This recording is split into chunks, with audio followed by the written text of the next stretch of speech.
हमारी सरकार विरासत से विकास के यशस्वी प्रधानमंत्री के सपने को साकार करते हुए हमारी सारी प्राचीन परंपराएं उन निभाते हुए विकास के नए नए कीर्तिमान के संकल्प के साथ आगे बढ़ रही है।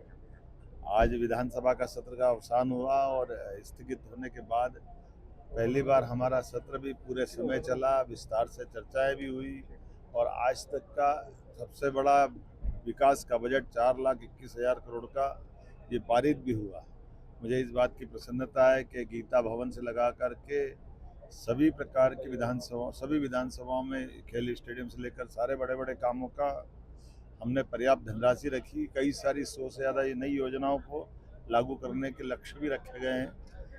एक खास बात हम सबके बीच में आने वाले समय में गुड़ी पड़वा का पर्व धूमधाम से मनाया जाएगा।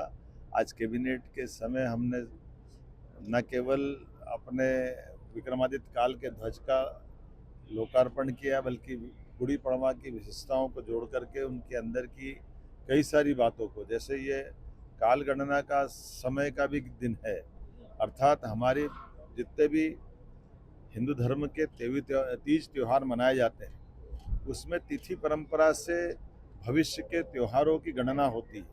तो स्वाभाविक रूप से तिथि की गणना की शुद्धता के लिए जब तक उस पर बात नहीं होगी तब तक आगे के तीज त्योहार की तिथियां तय नहीं होती। ऐसे में समय गणना का सबसे सूक्ष्म केंद्र इस नाते से ये अवंतिका नगरी मध्य प्रदेश में उज्जैन में है और हम सब गुड़ी पड़वा को एक तरह से वर्ष का पहला दिन, प्रारंभिक दिन मानते हैं।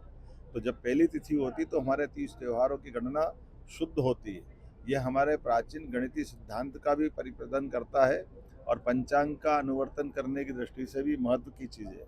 मेरी अपनी ओर से गुड़ी पड़वा पे आह्वान किया गया पूरे प्रदेश में गुड़ी पड़वा धूमधाम से मनाई जाए। सम्राट विक्रमादित्य ने 2000 साल पहले पूरे देश और दुनिया के अंदर सुशासन की नई मिसाल कायम की, नवरत्नों की मालिका के भरोसे से सच्चे अर्थ में गणतंत्र की स्थापना की।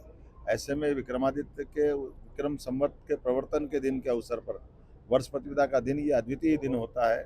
मेरी अपनी ओर से आगामी गुड़ी पड़वा की भी बधाई और पूरे प्रदेश के अंदर सभी माननीय मंत्रीगण अलग अलग स्थान पर माननीय सांसद विधायकों के साथ वर्ष का ये पहला दिन आनंद से मनाएंगे। आने वाला नया वर्ष मंगलमय हो, मेरी अपनी ओर से शुभकामनाएं। राष्ट्रपति जी भी आ रही हैं। हाँ, मैंने निमंत्रण दिया है। मैं मान के चलता हूँ कि सारे स्वनाम धन्य जितने गणमान्य अतिथि है, जितने अच्छे से कार्यक्रम में शामिल होते, अच्छी बात है। सावरकर जी की प्रतिमा का भी आप अनावरण कर रहे हैं, लेकिन लोग सावरकर पर सवाल उठाते हैं। मैं आज वीर सावरकर की प्रतिमा के अनावरण के साथ यहाँ अपने भारतीय पुलिस की निशानेबाजी की स्पर्धा का शुभारंभ करने भी आया और उम्मीद करूँगा खेलों के माध्यम से, खासकर निशानेबाजी से कई प्रकार के अभी मेडल भी हमको हर स्पर्धा में मिले हैं और मध्य प्रदेश और देश इसमें लगातार आगे बढ़ रहा है। मेरी अपनी ओर से बधाई। वीर सावरकर की प्रतिमा का अनावरण भी मैं करने जा रहा हूँ। वीर सावरकर वो व्यक्ति है जिनने अपने जीवन में सच्चे अर्थों में 1857 के उस क्रांतिकारी के समय को पुनर्परिभाषित करते हुए उस गोल्डन टाइम को सबके सामने लाए।